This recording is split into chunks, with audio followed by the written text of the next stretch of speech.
Now I've mentioned Ellen Larned and her map. It's like a treasure map. When I saw this I said, it doesn't show any roads. It shows all the Indian trails and the old names. You have the New Situate lot, and you have the original land grants. You can get a copy, and you can look at a copy in much more detail on the website. But I'll show you a portion of it coming across Woodstock, and she shows the path coming across Woodstock. I made that the blue line. And Lloyd Williams, who was a Woodstock resident and member of the Historical Society, over the course of years collected the local history and the oral tradition from people in town on where they were told, and it was passed down, that the path went. And he had a slightly different route that ran more along the line of those of you who travel Rocky Hill Road. That's the line of travel that Lloyd identified. And coming over Westward Hill,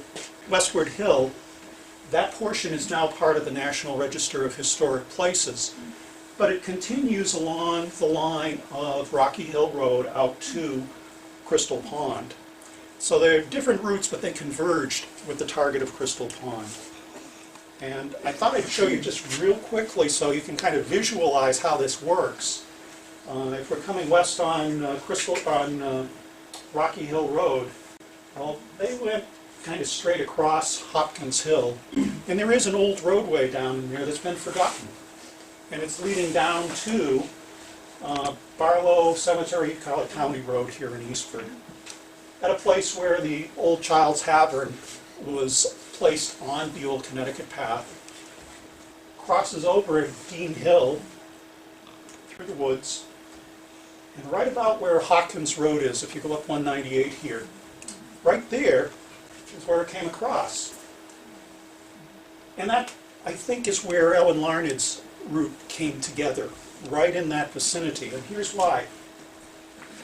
If you walk in the old road that before 198 was built, actually follows much closer to Still River.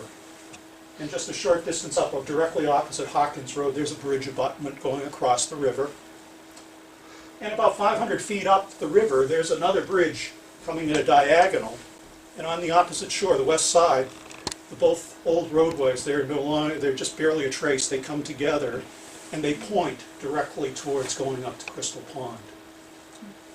So the alignment there seems to be going to Crystal Pond, and the traditions that I've read indicated that Crystal Pond was important as a native gathering place for fishing and hunting. There have been artifacts that were found in that area.